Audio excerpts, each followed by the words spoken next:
Je me souviens encore du moment où le Haut Conseil a déclaré notre désespoir. Cela s'est produit dans la grande salle de la Fédération galactique, où des représentants d'innombrables systèmes stellaires étaient assis autour d'un arrangement circulaire de bureaux translucides. Des projections creuses de mondes dispersés illuminaient le dôme au-dessus de nos têtes, planètes désolées englouties par la horde invincible que nous appelions les Crossates. J'étais là en tant que diplomate subalterne, agent de liaison pour mon propre peuple, les Odinous. Durant toutes mes années de formation, je n'aurais jamais imaginé assister à la fin d'une époque, à l'effondrement d'une paix millénaire. Les Crossates avaient attaqué une fois de plus, anéantissant l'avant-poste de Guéril, 4 en moins de 3 heures. Cette nouvelle information brutale jeta un voile plus profond sur la salle, tel un voile sombre. Le petit groupe de délégués Jorani murmura d'alarme. Les Rezex amphibies se rapprochèrent les uns chez les uns des autres, exprimant leur peur dans leurs étranges langues gutturales. Même les stoïques Vurions, connus pour leur logique impassible, cligna des yeux d'un air affolé. Personne n'était en sécurité, aucun monde n'était suffisamment éloigné, et nos flottes combinées s'étaient jusqu'alors révélées inefficaces face à cet ennemi. J'avais lu et relu les rapports. Des milliards d'êtres perdus en quelques jours, parfois en quelques heures. Les Crossates ne laissaient derrière eux que des atmosphères dévastées et des croûtes calcinées, comme si leur seul but était de consumer ou de détruire. Nous avons tenté de communiquer avec eux par télépathie, par transmission dans les langages galactiques les plus répandus, et même par mathématiques universelles. Rien n'y a fait. C'était comme s'ils ne s'intéressaient qu'à leur expansion incessante. Tout le 4e cadran est compromis, a déclaré la conseillère Taliac depuis le pupitre central, sa voix résonnant dans nos écouteurs. Et nos flottes dans le 5e quadrant signalent de lourdes pertes. Si les Crossates persistent, ils seront à portée de frappe de nos systèmes internes d'ici quelques semaines. Le silence régna dans la salle. Des semaines, c'était une chronologie terrifiante. Nombre d'entre nous avaient cru bêtement que nous aurions peut-être des années devant nous. Même moi, jeune et naïf, je réalisais que nous n'avions plus de temps. C'est alors que le conseiller Mahalos, un ancien viréon dont l'espèce nous avait guidés pendant des siècles, se leva pour prendre la parole. Le silence dans la salle devint presque étouffant. Nous avons épuisé toutes les possibilités, a-t-elle déclaré d'une voix faible et calme, qui a poussé les délégués à se pencher pour l'entendre. Nos solutions scientifiques ont échoué. Nos négociations sont restées sans réponse. Nos lignes défensives ont volé en éclats. Une seule option reste à explorer. C'est sa pose qui m'a fait comprendre que cette proposition n'était pas ordinaire. Mon cœur, car mon peuple Odinu possède 2 cœurs parallèles, se mit à battre rapidement. Je sentis qu'elle allait prononcer l'impensable. Nous devons tendre la main à la race mise en quarantaine dans le système des âmes, dit-elle aux humains. La vague de choc qui parcourut la salle fut palpable. Quelques délégués poussèrent des cris de protestation. D'autres s'effondrèrent au nord, consternés. Le mot « humain » portait en lui un poids interdit, un souvenir de vieux documents d'archives que je n'avais lus que sous une forme fortement expurgée. Une espèce si encline au conflit, si imprévisible dans sa manière de combiner créativité et destruction, que le principe directeur initial de la Fédération fut de la maintenir isolée. Mon propre peuple Les Odinous m'avaient appris que les humains étaient une curiosité dangereuse, qu'il valait mieux laisser derrière le mur invisible que nous avions érigé autour de leur système stellaire. Apparemment, ce danger pourrait bien être notre dernier recours. Ils ont été placés en quarantaine totale il y a près de 2 siècles, objecta un responsable Jarin. Avons-nous oublié la rapidité avec laquelle ils ont développé des armes qui ont failli menacer leur propre planète? Ils sont violents. Tous les témoignages confirment ce trait de caractère, reconnut le conseiller Malos. Mais nous sommes confrontés à un ennemi qu'aucune de nos doctrines avancées, ni de notre moralité ne peut dissuader. Les Crossates se moquent de notre paix. Ils dévorent tout. Si les humains sont aussi dangereux que nous le craignons, peut-être pourront-ils égaler cette menace. Personne ne parla pendant un long moment. Finalement, le vote eut lieu. C'était serré, bien plus serré que n'importe quelle décision majeure du Conseil dont j'avais été témoin. Pourtant, le désespoir l'emporta. Avec une faible majorité, nous décidâmes d'ouvrir le dialogue avec la seule espèce jugée trop redoutable, trop imprévisible pour nous rejoindre. Le choc suivant de ma vie survint lorsqu'ils me nommèrent, moi, un diplomate de 3e classe sans importance, pour faire partie de la délégation. Le raisonnement était à la fois simple et terrifiant. En cas de problème, nous serions plus disposés à perdre un envoyé moins connu que de risquer la vie d'ambassadeur de rang supérieur. En vérité, je pouvais difficilement refuser. L'alternative était d'attendre que les Crossates dévorent nos sensats, dévorent nos mondes, un système stellaire à la fois. C'est ainsi que je me suis retrouvé en route vers le système de l'âme interdite, à bord d'un modeste vaisseau diplomatique, observant nerveusement par le hublot, tandis que nous quittions la VTL près du périmètre. Les balises de quarantaine flottaient dans l'obscurité de l'espace, diffusant le même message enregistré en d'innombrables langues. Danger. Zone de quarantaine. Ne pas approcher. Nous les avions placés ici nous-mêmes des décennies auparavant. Le pilote du vaisseau était une Trillienne nommée Mehen, qui tremblait en nous guidant à travers le réseau de capteurs extérieurs. À mes côtés se trouvaient 2 autres ambassadeurs, Revian, des Shuras Grace, semblables à des oiseaux, et Tensor, du collectif Dama, un insectoïde. Nous ressentions tous un profond malaise. Et si nous déchaînions une menace pire que les Crossates? Mais nous n'avions pas le choix. Des minutes tendues s'écoulèrent tandis que nous naviguions prudemment vers l'intérieur. Soudain, notre panneau de communication sonna, annonçant une transmission entrante. Pas de vidéo, juste une voix calme qui parlait dans le dialecte standard de la Fédération. Bienvenue à Séoul. Nous vous attendions. J'ai senti mon cœur battre à tout rompre. Comment pouvait-il déjà parler parfaitement le standard de la Fédération? Les protocoles de quarantaine étaient censés les isoler de toute connaissance de notre galaxie. De toute évidence, les humains ont trouvé un moyen de contourner cette barrière. Je jetai un coup d'œil à Rivian, qui claqua du bec, alarmé.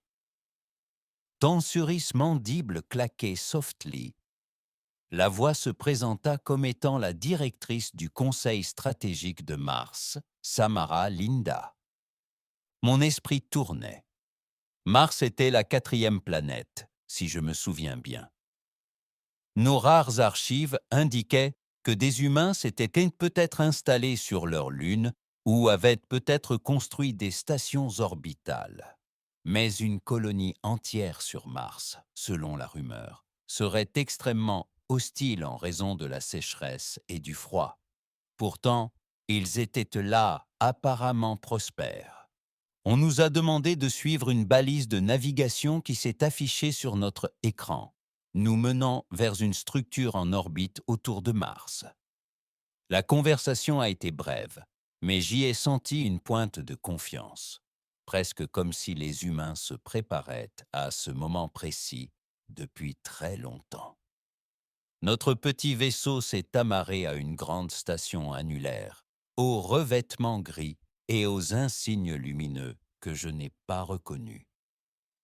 Dès notre arrivée dans le couloir pressurisé, un petit groupe nous accueillit.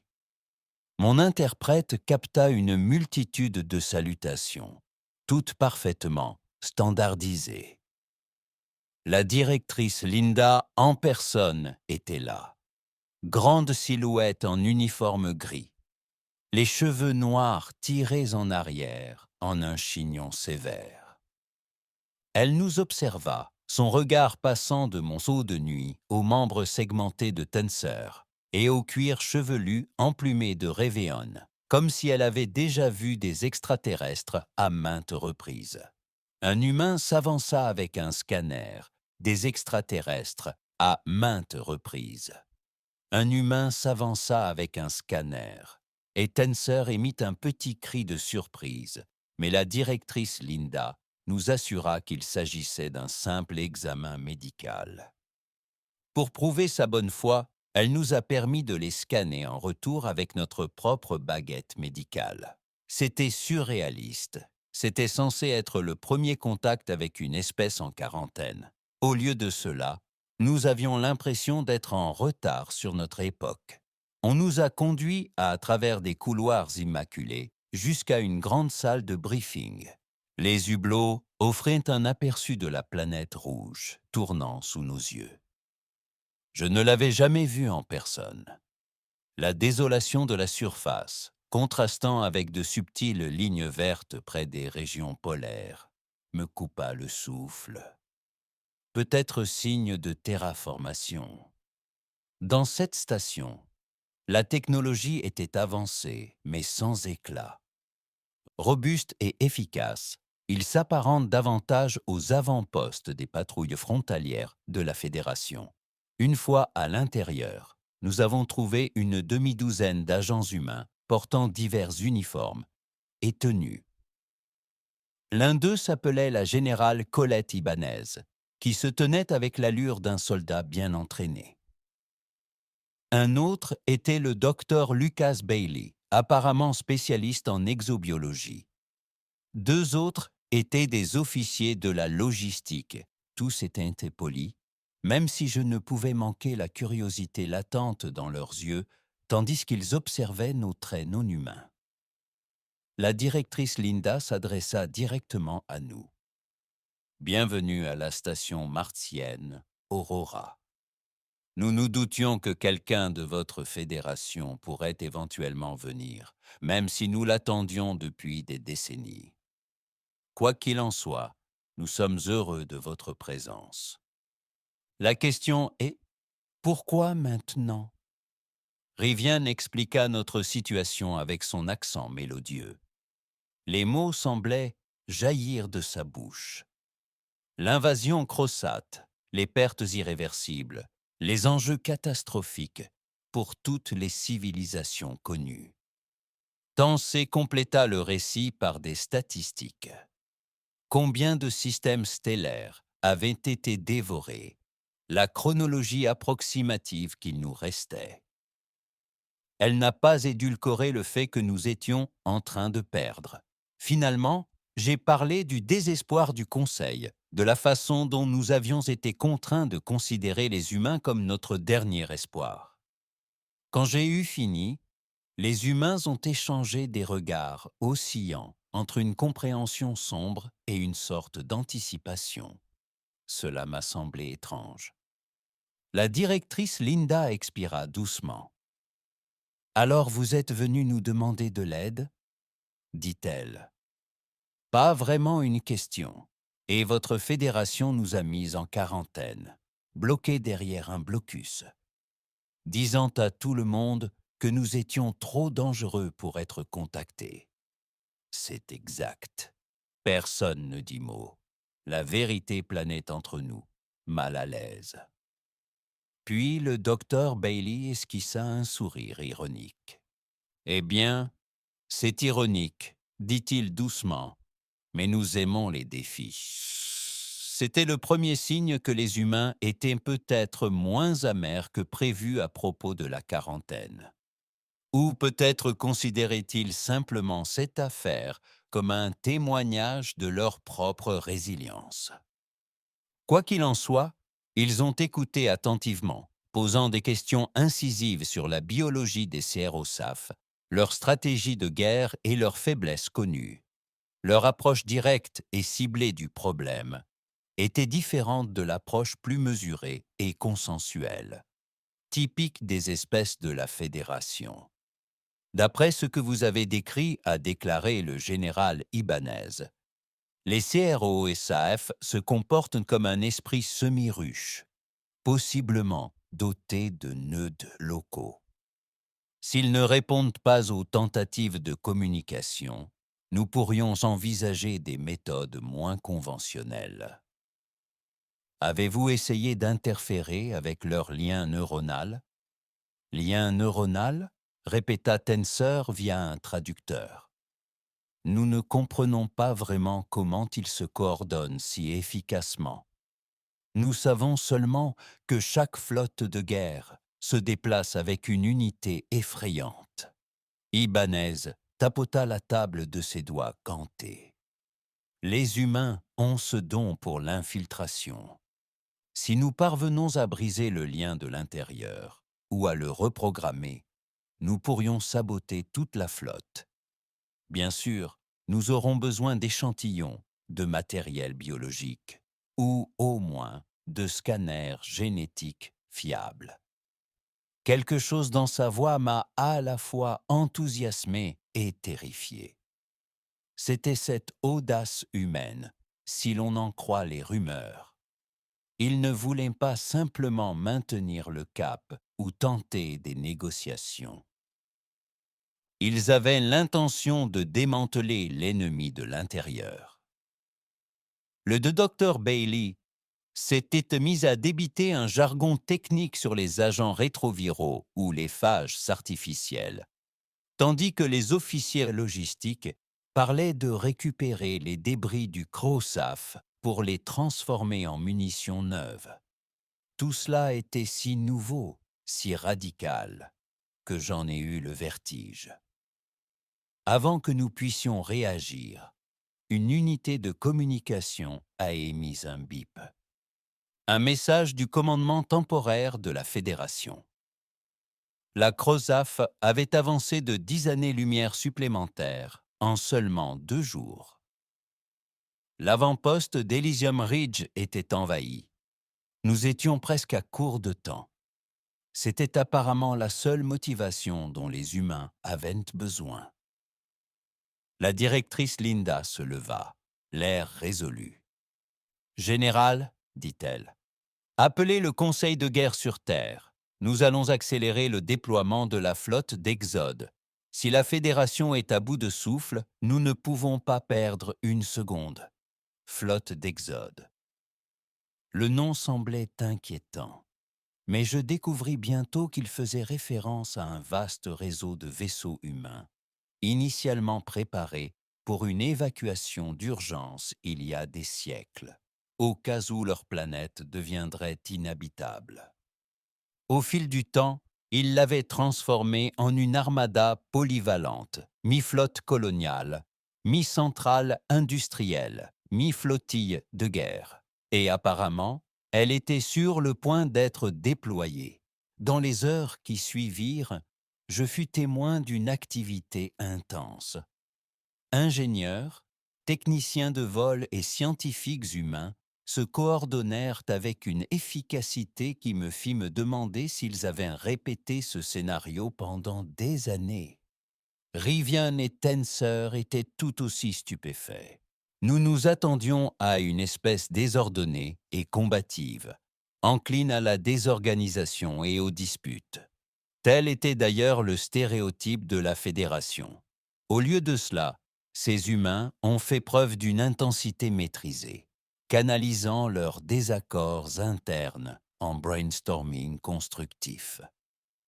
Ce qui m'a vraiment choqué, cependant, c'est la rapidité avec laquelle ils se sont mobilisés. Là où la Fédération aurait pu passer des semaines à débattre du périmètre défensif idéal, les humains se sont lancés en quelques heures. De vastes transporteurs, hérissés de modules de chargement, ont quitté l'orbite martienne. De plus petits vaisseaux d'escorte se sont mis en formation avec une précision maîtrisée. Des usines terrestres sur Mars ont chargé les dernières caisses de ravitaillement. Pendant ce temps, le Dr Bailey insistait pour rejoindre un vaisseau spécialisé en xénobiologie afin de manipuler les spécimens vivants du Crosaf que nous pourrions acquérir. J'avais du mal à garder mon calme au milieu de ce tourbillon d'activités. Mes écouteurs de traducteurs s'emplissaient de voix humaines qui se chevauchaient, donnant des ordres, vérifiant les lignes de ravitaillement, calculant les itinéraires hyperspatiaux. Tout semblait tourner vers un seul objectif, atteindre le prochain front contesté et repousser le CRO-SAF. Nous leur avions donné les coordonnées de la station Orion, un dernier bastion dans la région qui ne résisterait peut-être pas plus de quelques jours face à l'assaut actuel. Ce serait notre point de rendez-vous. Juste avant notre départ de la station martienne Aurora, la directrice Linda m'a pris à part. Je me souviens que son regard était intense, mais pas cruel. « Tu as peut-être encore peur de nous, » dit-elle doucement. « Et tu n'as pas entièrement tort. Les humains ont un passé violent, mais nous sommes aussi des survivants déterminés. Dis à ton peuple que nous ne cédons pas facilement et que nous ne restons certainement pas les bras croisés pendant que des civilisations entières brûlent. Quoi qu'il arrive, c'est aussi notre combat. »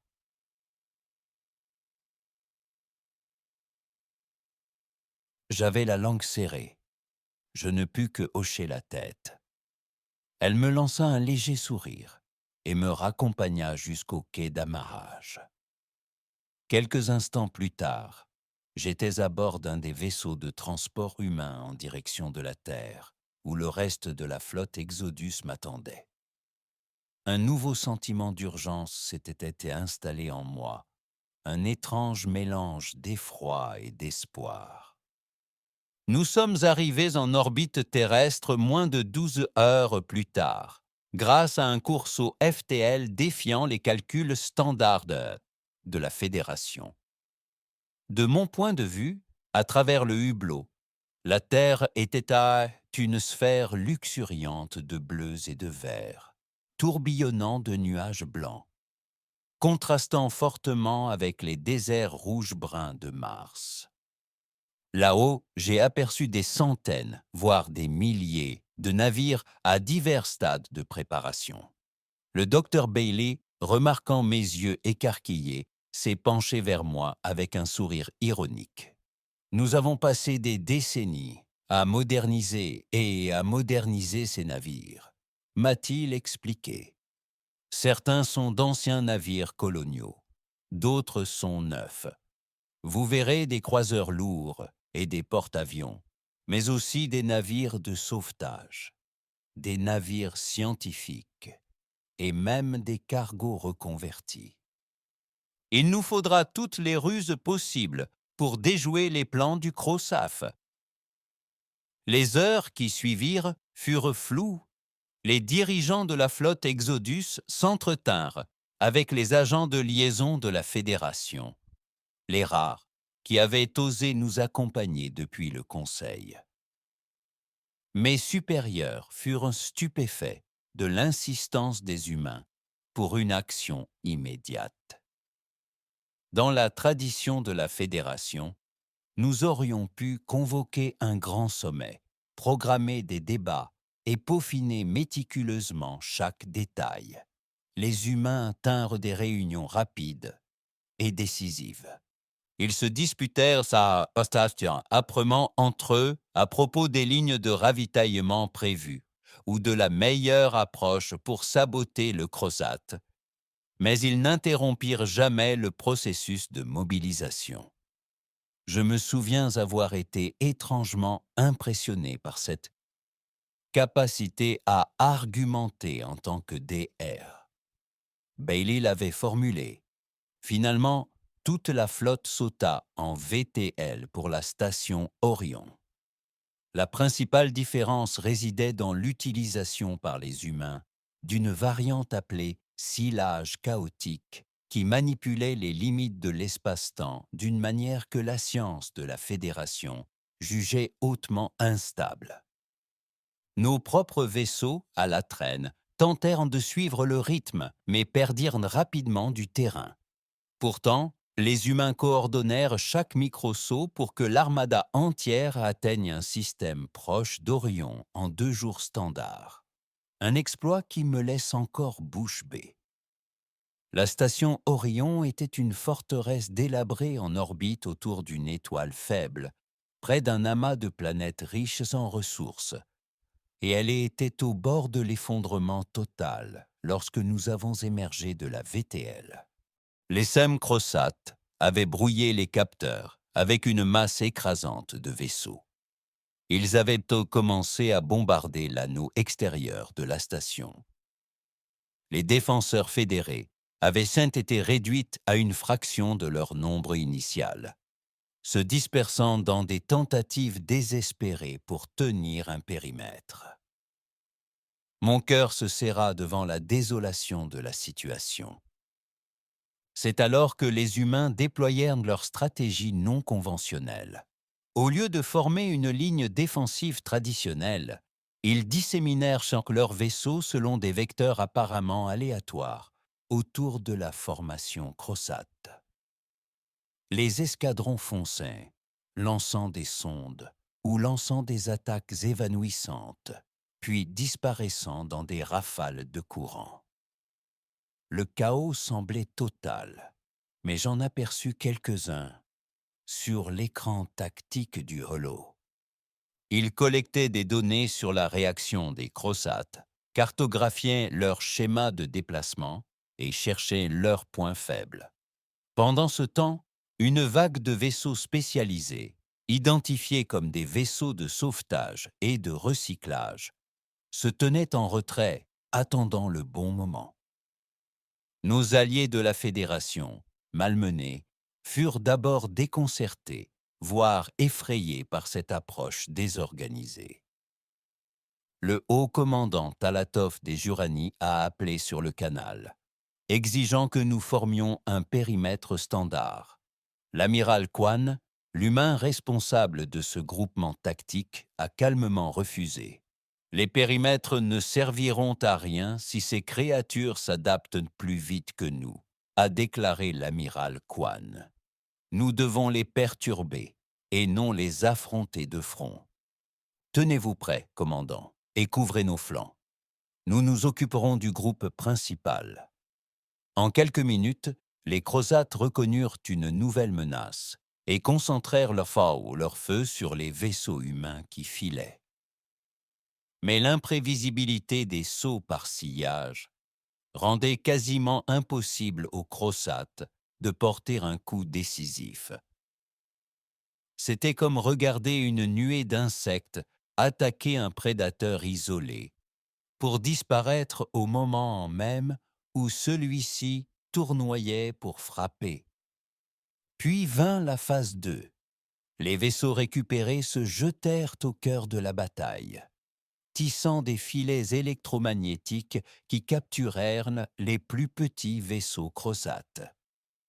Les données me laissèrent pantois.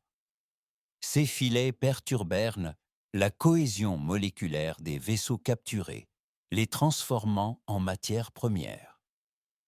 Juste derrière eux, des barges de fabrication spécialisées traitaient les débris. En quelques minutes, des ogives nucléaires ou des drones de combat nouvellement construits furent lancés contre les crossates. Pour chaque morceau de matière crossate qu'ils engloutissaient, les humains le recrachaient sous forme de munitions neuves. C'était à la fois époustouflant et perturbant. Bien sûr, les crossates s'adaptèrent. Leur plus grand vaisseau, d'imposants mastodontes que nous appelions vaisseaux de commandement, activèrent un blindage renforcé. Certains vaisseaux plus petits se réorganisèrent pour les protéger. Les humains poursuivirent sitec leur progression, subissant des pertes, mais infligeant bien plus à l'ennemi. Les défenseurs de la Fédération, enhardis, rejoignirent la mêlée en apportant un soutien plus important. Le vaisseau amiral Shouras de Rivian tira des arcs de plasma sur les flancs des crossates. Les corvettes d'Amad et Tensor abattirent les retardataires. Pendant ce temps, je me retrouvais sur la passerelle de l'amiral Kwan, à observer avec admiration. Mais le véritable tournant venait de la mission du docteur Bailey. Il avait embarqué à bord d'un vaisseau spécialisé en xénobiologie qui manœuvrait dangereusement près d'un des vaisseaux de commandement du Crozat.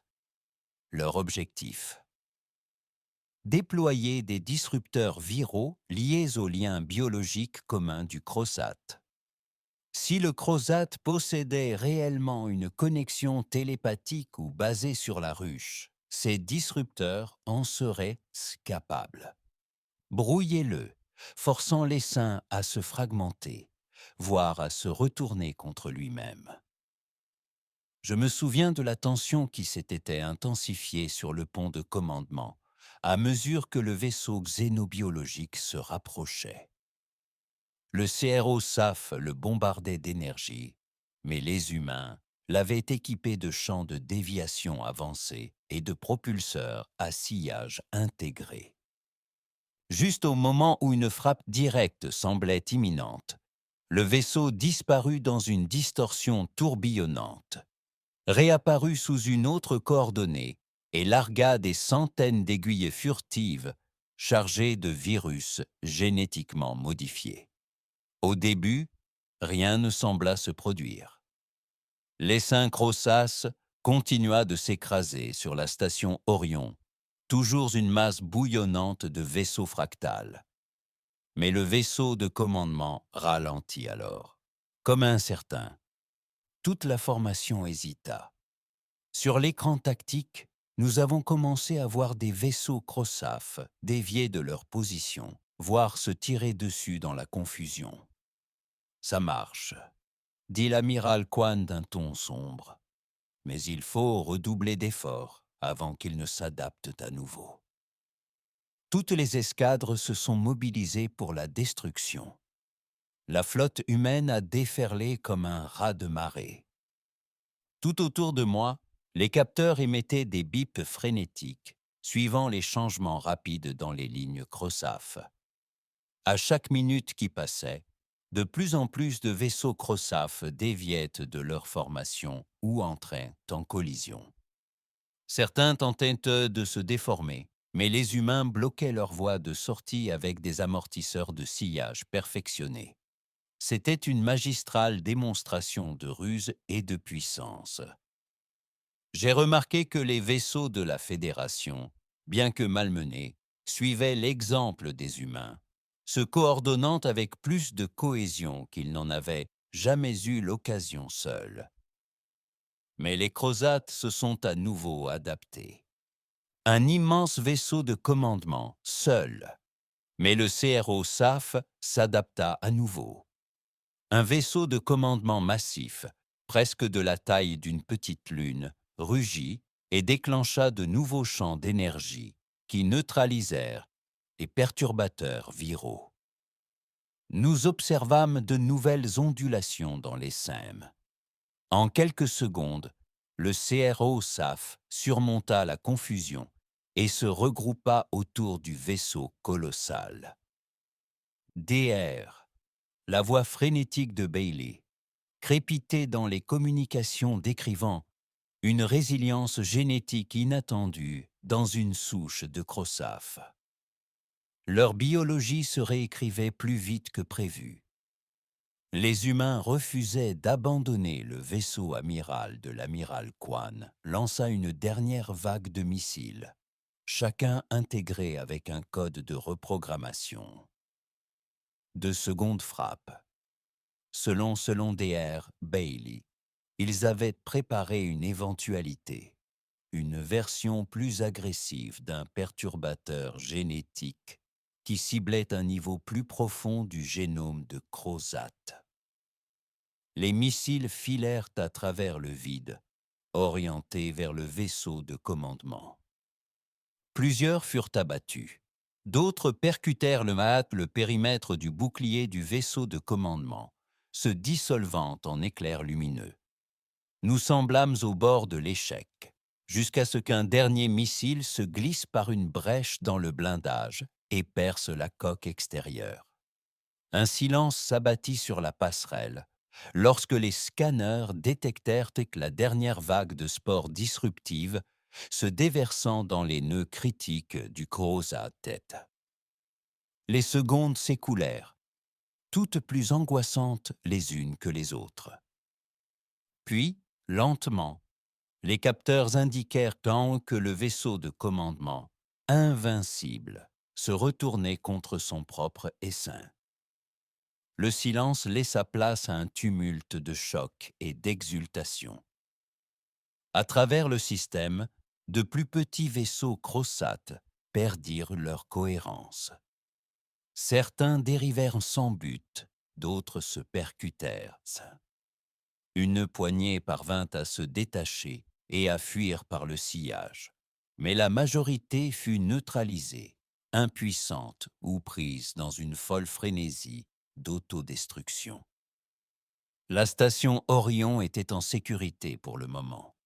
Dans ce triomphe, cependant, j'ai ressenti un frisson de malaise. Avons-nous utilisé la nature des Crossats contre eux, ou avons-nous simplement créé un monstre plus grand? Et si les reprogrammés évoluaient vers une forme encore plus mortelle? DR. L'équipe de Bailey nous a assuré avoir mis au point des dispositifs de sécurité, que le virus disrupteur était conçu pour se dégrader rapidement, limitant ainsi les mutations à grande échelle. Oui, je n'ai pas pu m'empêcher de me rappeler les vieilles craintes de la Fédération envers les humains. Ils enfreignent les règles et risquent des conséquences catastrophiques. Puis, je me suis rappelé que le CRO-SAF était déjà invincible. Nos approches conventionnelles garantissaient l'extinction. Oui, les humains étaient dangereux. Mais à ce moment ultime, alors que la station Orion était dévastée mais toujours debout, je ne pouvais nier que leur volonté de repousser les limites nous avait tous sauvés. La bataille fit rage encore quelques heures, dispersée, mais l'issue ne fit plus aucun doute. À la fin, la station Orion avait été épargnée par l'anéantissement et les pertes de la Fédération, bien que lourdes, ne représentaient qu'une fraction de ce à quoi nous nous attendions. Épuisés mais jubilatoires, les forces de l'amiral Kwan commencèrent à fouiller les débris, capturant quelques vaisseaux Crossat pour les étudier plus en détail et recueillant des données afin de déterminer la meilleure façon de reproduire ce succès dans d'autres secteurs menacés. Il fallut 3 jours supplémentaires pour nettoyer entièrement la région, garantissant qu'aucune force du CRO-SAF ne restait cachée dans les poches de courant d'air. Pendant ce temps, j'ai vu un flot de dignitaires de la Fédération arriver à la station Orion, louant les humains et les remerciant avec frénésie. L'attitude autrefois figée de suspicion s'est transformée en une attitude proche de la révérence. Nous n'avions jamais vu une combinaison aussi brutale d'intelligence et d'audace. Une grande partie de la flotte Exodus se préparait à s'enfoncer plus profondément en territoire crossate, déterminé à les combattre. Pendant ce temps, une délégation du Conseil central de la Fédération arrivait pour officialiser de nouveaux liens diplomatiques avec l'humanité, malgré la joie de ne pas avoir été dévorés. Certains d'entre eux nourrissaient encore des appréhensions, nous avertissant de la nécessité de surveiller nos nouveaux alliés. Certaines vieilles idées reçues ont la vie dure. Le dernier jour à la station Orion, je me tenais dans un couloir près du quai d'amarrage, contemplant les vestiges épars du Crossat. Ces vaisseaux autrefois terrifiants dérivaient tels des blocs de métal tordus ou, dans certains cas, des carcasses étrangement silencieuses. Mon esprit tournoyait en pensant à ce qui s'était passé en quelques cycles seulement. La Fédération était passée de la mise en quarantaine des humains à leur confiance en tant que sauveurs de tous les systèmes civilisés. C'est alors que le docteur Bailey m'a trouvé, toujours vêtu de sa combinaison tachée de résidus chimiques des laboratoires. Il m'a adressé un sourire fatigué mais chaleureux. J'ai entendu dire que le Conseil lève officiellement votre quarantaine, ai-je dit en esquissant un petit sourire en retour. Il a laissé échapper un petit rire. Ah, c'est ce qu'on me dit. Nous sommes libres de marcher parmi les étoiles. Plus aucun signal ne nous avertit. Avec le temps, peut-être serons-nous les bienvenus sur votre planète. J'ai essayé d'imaginer des humains sur Odinu Prime, arpentant les plaines coralliennes rosâtres, leurs poumons carbonés s'adaptant à notre atmosphère pauvre en oxygène. C'était une image étrange, mais pas totalement désagréable. Je pense que vous trouverez l'environnement assez difficile, dis-je doucement. Nous avons une forte teneur en méthane et de fortes rafales. Les défis, c'est ce que nous faisons de mieux. Interrompit le docteur Bailey, les coins de sa bouche se tordant en un sourire. Mais nous ne sommes pas que guerre et chaos. Nous pourrions faire de la science, de l'art, de l'exploration. J'espère que vous le constaterez avec le temps. J'acquiesçais, laissant mon regard dériver sur les trous crevés, visibles à travers le hublot. Je le vois déjà, Dr. Bailey. La Fédération vous croyait trop violent pour être intégré. C'est peut-être cette même agressivité qui vous a permis d'égaler les Crossats. Mais maintenant que vous avez prouvé votre valeur, j'imagine que tout le Conseil se battra pour avoir vos ambassadeurs à notre prochain sommet. Son expression devint pensive. Il faudra bien se montrer à la hauteur, n'est-ce pas? Après tout, détruire est une chose, reconstruire en est une autre. Nous avons beaucoup à prouver si nous voulons vraiment avoir notre place ici. Il s'excusa peu après, partant coordonner les efforts de sauvetage qui permettraient de recueillir davantage de données sur le génome du CRO. En le regardant partir, je me suis rendu compte que je ne ressentais pas de peur, mais de l'admiration et une étrange affinité. Pendant des siècles, les humains ont été enfermés derrière ces balises de quarantaine, et maintenant, nous les avions détruites en quelques jours.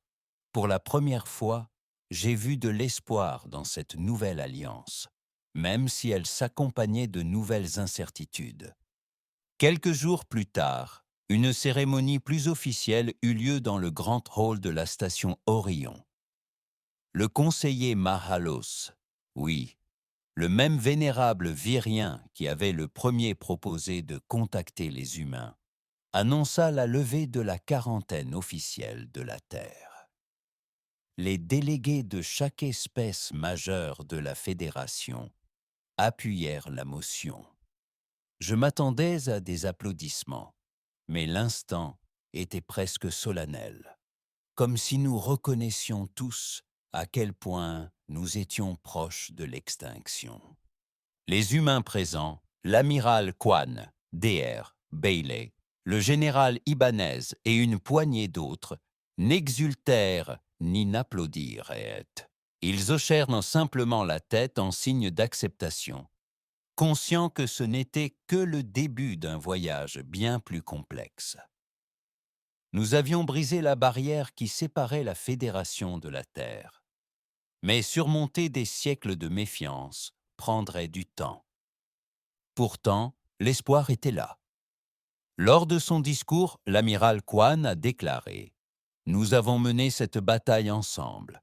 Nous continuerons à nous battre, non seulement pour notre propre survie, mais pour celle de tous.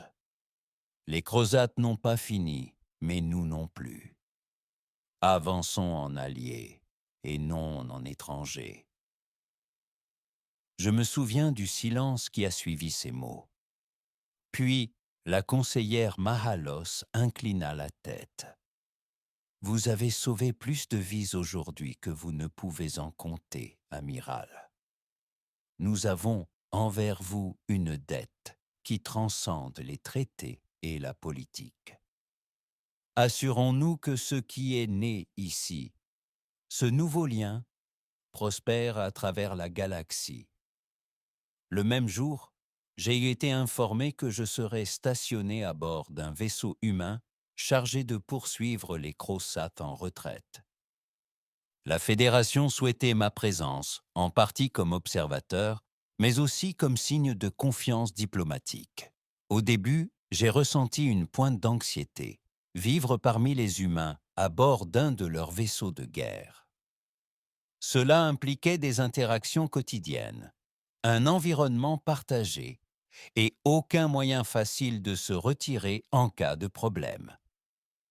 Mais je me suis ensuite rappelé avec quelle aisance ils s'étaient battus pour notre cause. Comment ils avaient tout risqué, sans exiger de reconnaissance ni de conditions particulières.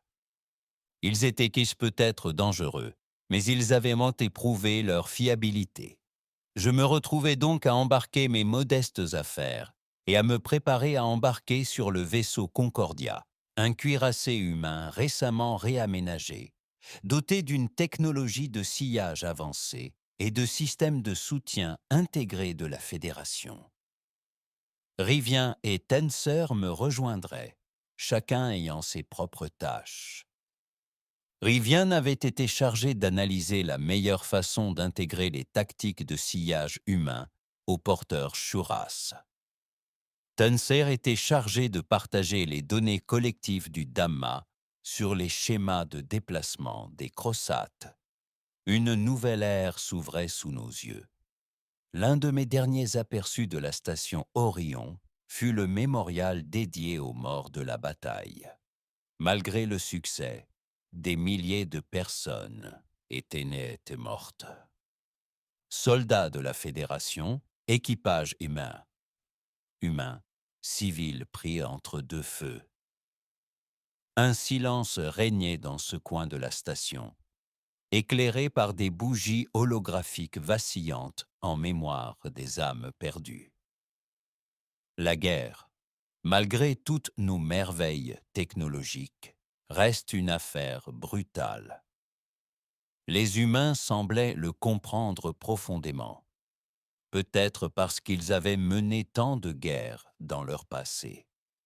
Pourtant, ils persévéraient. Les jours se sont transformés en semaines, tandis que le Concordia, accompagné d'une flotte de vaisseaux mixtes de la Fédération humaine, traquait les vestiges des Crozates à travers les systèmes stellaires voisins. Dès qu'ils rencontrent des foyers de résistance, les humains utilisent les mêmes tactiques imprévisibles. Dispersion, incursion en VTL et implantation de virus de sabotage. Les Crozates ont tenté de s'adapter, mais ils n'avaient plus l'avantage de la surprise totale. Nous avons trouvé récupération après récupération. approfondissant nos connaissances sur la biologie et la technologie des Crossates. Ce ne fut pas facile. Nous avons perdu des vaisseaux et de braves gens en chemin. Les Crossates étaient loin d'être vaincus, mais le cours de la guerre avait changé. À mes moments libres, j'explorais les ponts labyrinthiques du Concordia. J'ai appris que les humains étaient aussi divers entre eux que la Fédération l'était entre les espèces. Ils se disputaient avec passion, plaisantaient au milieu du danger et semblaient s'épanouir face aux défis, petits et grands. Ils me traitaient avec politesse, certains avec curiosité, d'autres avec une chaleur sincère. Dès que nous avions un moment de calme, D.R. Bailey ou l'un de ses collègues me régalait de récits de l'histoire humaine, notamment des tragédies de leurs 2 guerres mondiales, de la quasi-destruction de leur climat et de la persévérance qui les avait finalement propulsés dans l'espace. C'était un mélange de contradictions, de violence et de compassion, de génie et de folie. Un jour, j'ai trouvé l'amiral Kwan dans le salon d'observation avancée, observant par une large fenêtre une nébuleuse tourbillonnante. Elle se retourna en m'apercevant. « Tu as déjà pensé à l'étrangeté de tout ça ?» demanda-t-elle. « Il y a un mois, votre peuple n'aurait même pas envisagé notre adhésion à la Fédération. Maintenant, nous voyageons ensemble pour sauver vos mondes. Et ce faisant, nous avons ouvert la porte à toutes sortes de nouvelles tensions. » J'ai hoché la tête lentement. Parfois, je me demande si la Fédération regrettera de vous avoir accueillis. Mais chaque fois que je vois les Crossates faire demi-tour, je réalise à quel point nous étions proches d'une extinction certaine. Nous ne pouvons plus nous permettre d'être gouvernés par la peur. Ses lèvres esquissèrent un léger sourire. Nous avons beaucoup à apprendre, nous aussi. Nous avons l'habitude d'avancer seuls, souvent sans en payer le prix. Travailler avec autant d'espèces représente un nouveau défi. Vous verrez que nous, les humains, pouvons être têtus et imprévisibles, ajoutai-je doucement. Mais cette imprévisibilité pourrait bien être exactement ce dont la galaxie a besoin. Elle me regarda pensivement.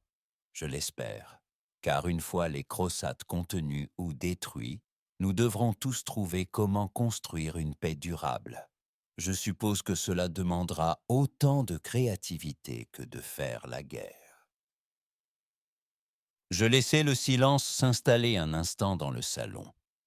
L'éclat de la nébuleuse projetait une lumière changeante sur les traits sévères de l'amiral Kwan, et je me demandais comment son expression s'adoucirait en temps de paix véritable, si jamais nous atteignions un tel point. Je me suis alors souvenu des enseignements de ma propre espèce, qui avait autrefois qualifié les humains de trop agressifs et de trop dangereux. Ils se dressaient désormais comme des phares de défiance face à une obscurité qui menaçait toutes les civilisations connues. Après une nouvelle série d'escarmouches et de poursuites par sillage, une nouvelle arriva du Conseil de la Fédération. Les flottes principales de Crossates se désintégrèrent, se fracturant en groupes plus petits suite aux sabotages répétés. La Fédération maintenait son avantage, éliminant les retardataires. Certains mondes Crossates étaient même plongés dans l'obscurité. Il était encore trop tôt pour crier victoire absolue, mais la dynamique était indéniable.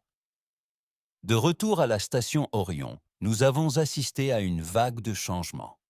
Un centre de commandement humain commun à la Fédération était en cours de création, garantissant un partage fluide des connaissances et des tactiques. Les diplomates finalisèrent les dernières formalités qui reconnaîtraient l'humanité comme membre à part entière de la Fédération. Bien que certains délégués et insisté sur une adhésion conditionnelle. Aucune quarantaine supplémentaire n'était justifiée tant qu'ils n'étaient pas satisfaits. Néanmoins, on sentait l'aube d'une nouvelle ère. Les vaisseaux de la Fédération accostaient aux vaisseaux terriens. Les membres d'équipage errant dans les couloirs des uns et des autres, tissant de nouveaux liens. J'étais présent lors de la signature finale. Le conseiller Mahalos déclara officiellement l'adhésion de l'humanité à la Fédération. Des applaudissements et des acclamations résonnèrent dans la salle. Certains délégués affichaient encore une expression inquiète, mais nul ne pouvait nier l'impact des humains. J'aperçus l'amiral Kwan, Dr. Bailey et d'autres fonctionnaires humains se tenaient debout, recevant une vague de gratitude dont ils n'avaient jamais semblé avoir besoin. Après cela, Dr. Bailey me retrouva. Il semblait épuisé, mais profondément satisfait. « Nous l'avons fait, » dit-il doucement. « Nous l'avons vraiment fait. La Fédération nous laisse entrer et ensemble, nous pourrions bien vaincre les Crossates pour de bon. » J'acquiesçai. Je suis heureux et j'espère qu'une fois la guerre terminée, nous verrons comment votre espèce prospère en temps de paix. Kiki. Votre peuple a un dicton qui dit qu'il préfère la guerre à la paix. Mais je soupçonne que vous aspirez à la paix autant que nous tous. Il rit. Les humains aiment les conflits, certes, mais pas seulement les plus violents.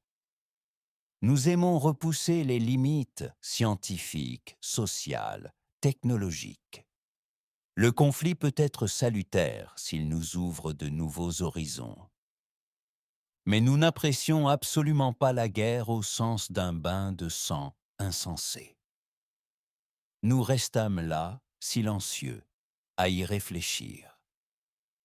J'ai réalisé à quel point ma perspective avait changé depuis que j'avais entendu le nom d'humain pour la première fois dans la salle du conseil. Autrefois, ils étaient l'espèce interdite, réputée incontrôlable. Aujourd'hui, ils étaient nos meilleurs alliés dans une guerre pour la survie. Et peut-être plus que cela, un catalyseur pour la Fédération, l'incitant à reconsidérer sa propre complaisance. Dans les semaines qui suivirent, la lutte contre les Crossates continua de s'affaiblir, culminant avec une confrontation finale majeure près de la singularité du Tigre, où les tactiques de sillage de l'amiral Kwan encerclèrent le dernier groupe significatif. À travers la galaxie, la menace Crossat fut rapidement réduite à une fraction de son ampleur initiale, et il est peu probable qu'elle nous menace à nouveau dans un avenir proche. Enfin, un certain calme revint. Les réfugiés commencèrent à affluer vers les colonies à moitié détruites, les flottes de la Fédération ravitaillèrent les systèmes dévastés, et les équipes de sauvetage humaines proposèrent des services de reconstruction rapide. La paix, ou presque, était revenue. Le prix à payer était incommensurable. Et pourtant, nous étions toujours là, vivants, et nous forgions des alliances avec de nouveaux amis autrefois jugés trop dangereux pour être approchés. Je me tenais une dernière fois sur la plateforme d'amarrage de la station Orion, prêt à quitter ma planète natale, Odina Prime. L'amiral Kwan et le docteur Bailey étaient venus me saluer, accompagnés de mes collègues envoyés de la Fédération. Autour de nous, des dizaines d'équipages d'espèces diverses s'activaient, symbole vivant d'une ère nouvelle. Nous avions accompli l'impossible, ou plutôt, les humains nous avaient montré comment le faire. L'espace d'un instant, je me suis souvenu du silence obscur de la salle du Haut Conseil au début de cette épreuve. nous semblions condamnés. Sans espoir, nous avons lancé cet ultime appel à l'espèce la plus dangereuse. Et l'espèce que nous redoutions s'avéra être notre salut. Je levai les yeux vers les hautes fenêtres où flottaient les navires en veille silencieuse. Vaisseaux terrestres, croiseurs Odinu, corvettes Chouras, frégates Dama, tout côte à côte. Il me sembla que nous forgions un avenir où nous pourrions non seulement survivre, mais aussi oser accomplir des merveilles.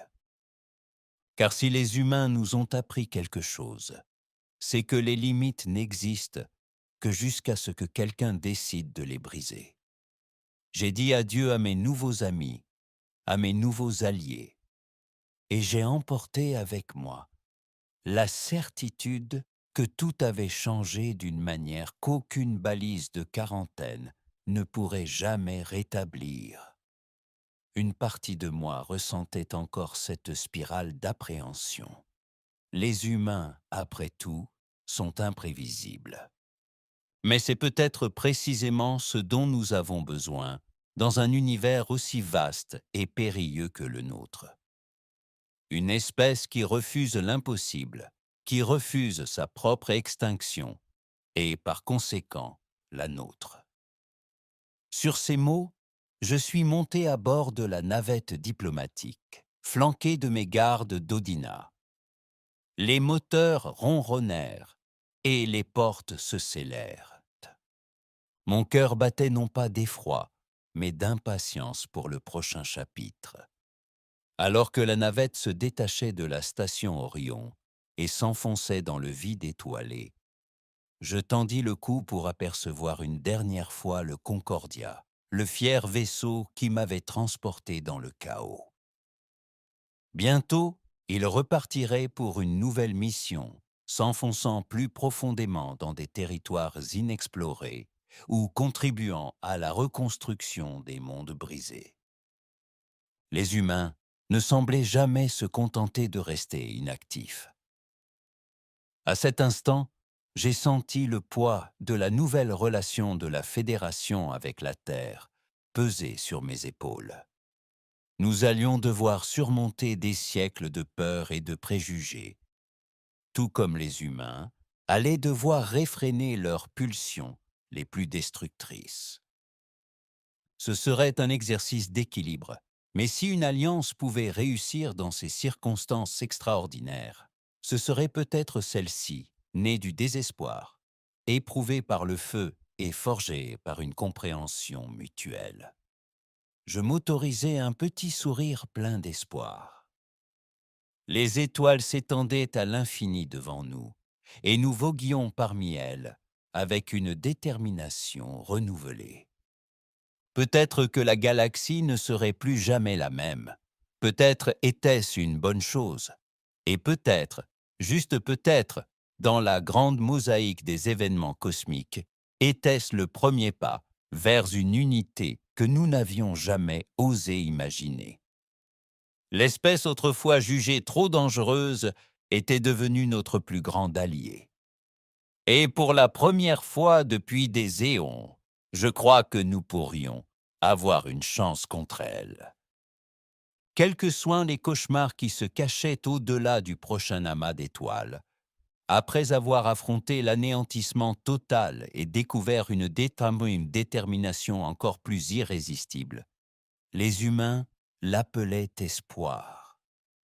Nous, qui avions oublié comment espérer, nous avons appris d'eux que cette leçon pouvait s'avérer aussi précieuse que n'importe quelle arme sophistiquée ou stratégie rusée, car elle témoignait d'une volonté inébranlable de survivre. Peut-être que cette volonté partagée entre nous tous était le véritable triomphe.